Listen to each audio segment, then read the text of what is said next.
Good morning ma'am, sir. मेरा नाम प्रिया है। मैं आज अपनी पीपीटी के माध्यम से अंतर्राष्ट्रीय आतंकवाद के बारे में कुछ पॉइंट्स बताना चाहती हूँ। सबसे पहले अंतर्राष्ट्रीय आतंकवाद है क्या?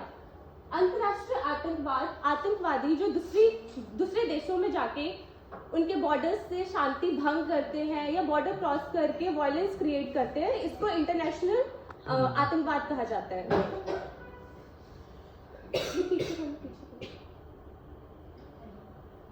आतंकवाद की परिभाषा और परिचय। आतंकवाद हिंसा और भय का उपयोग करके राजनीतिक उद्देश्य प्राप्त करने का माध्यम है। आतंकवाद फैलाने का एक ये तरीका है, वो लोगों के मन में हिंसा, भय ये सब जागरूक करते हैं ताकि लोग उनसे डरे और फिर जो वो लोग कहें वही काम करें। इस तरीके से वो एक पॉलिटिक्स भी खेलते हैं कि हाँ, अगर लोग हमसे डरेंगे तो हमारा राज्य चलेगा।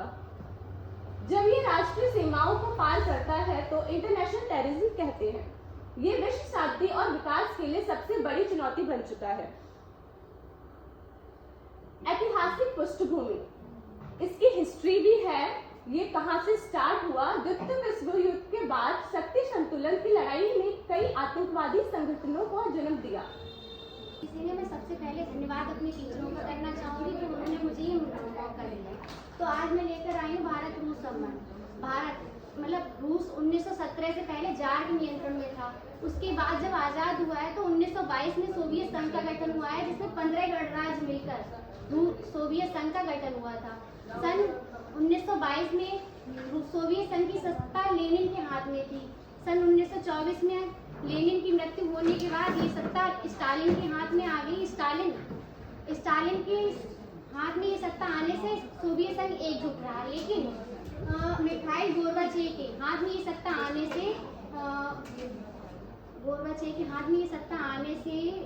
सोवियत संघ का विघटन होना स्टार्ट हो गया, क्योंकि उसने जनता पर प्रतिबंध लगा दिया था कि वो अपनी बातों को व्यक्त न कर पाए, और ना ही और मीडिया पर भी प्रतिबंध लगा दिया था कि कोई वो प्रचार न कर पाए। इस वजह से 1991 में सोवियत संघ का रूस हुआ था। 1991 में सबसे पहले सोवियत संघ से लिथुआनिया आजाद हुआ था। उसके बाद 1991 में 4 क्षेत्रों में हमारा सोवियत संघ बट गया था। काकेशस क्षेत्र, बाल्टिक क्षेत्र, यूरोपीय क्षेत्र, मध्य एशिया क्षेत्र। तो ये कुछ ऐतिहासिक पृष्ठभूमि है जिसमें भारत और रूस के संबंध दर्शाए गए हैं। 1947 के बाद 1950 में योजना आयोग रूस के योजनागत विकास के आधार पर हुई थी, क्योंकि 1927 में सबसे पहले पंचवर्षीय योजना ऐतिहासिक, सांस्कृतिक और आर्थिक और राजनीतिक देश की ओर से। ऐतिहासिक, सांस्कृतिक, आर्थिक, राजनीतिक संबंध हमारे और भारत और श्रीलंका के बीच बहुत अच्छे हैं। भारत और श्रीलंका दोनों दक्षिण एशिया के पड़ोसी देश हैं। दोनों देशों के बीच समुद्र के द्वारा मात्र 30 किलोमीटर की दूरी है।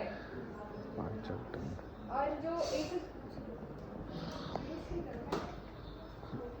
भारत और श्रीलंका के बीच एक संधि है जिसको हम पाक जलसंधि संधि कहते हैं। ऐतिहासिक, धार्मिक और सांस्कृतिक और राजनीतिक रूप से दोनों के संबंध प्राचीन काल से बहुत अच्छे हैं। ऐतिहासिक संबंध, रामायण काल से भारत और श्रीलंका के संबंधों का उल्लेख मिलता है। सम्राट अशोक और उनके पुत्र महेंद्र सिंह और उनकी पुत्री संघमित्रा ने बौद्ध धर्म का प्रचार श्रीलंका में बौद्ध धर्म को अपनाने के लिए किया था। सांस्कृतिक संबंध, दोनों देशों में बौद्ध धर्म का प्रचार गहरा पड़ा। भाषा, साहित्य और कला में समानताएं। तमिल समुदाय दोनों देशों के बीच एक सामाजिक सेतु की भूमिका निभाता है। सांस्कृतिक विनिमय कार्यक्रम नियमित रूप से आयोजित किए जाते हैं। Students, my topic is interest groups. Interest groups are those groups who seek to influence the public policies without directly contesting the elections. Now, here are some definitions by L.D. White or H. Finner. According to H. Finner, interest groups are the groups of persons who acting together to seek the public policy in their favor. Now, here are some types of interest groups like religious interest groups, economic interest groups, and agriculture interest groups. Religious interest groups are those groups who seek to promote or protect the religious beliefs and moral values of their members. Example, Vishwa Hindu Parishad, All India Muslim Law Board. Economic interest groups are those groups who represent business and labor interests. Example, Federation of Indian Chamber of Commerce and Industry, etc. Characteristics. They are organized and structured. They influence the public policy, but they do not control the government. And they are the link between the government and the person. My topic is globalization.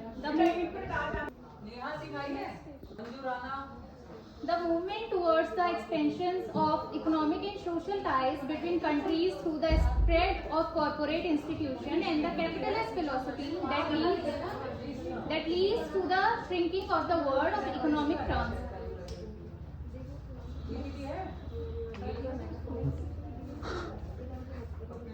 Integration of economies. The increasing reliance of economies on each other, the opportunities to be able to buy and sell in any country in the world, the opportunities for labor and capital to locate anywhere in the world, the growth of global markets and finance.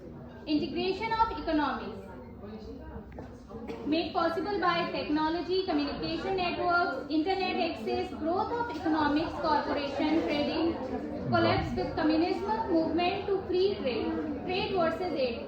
Benefit of trade, increased choice, greater potential for growth, increased international economies of scale, greater employment opportunities.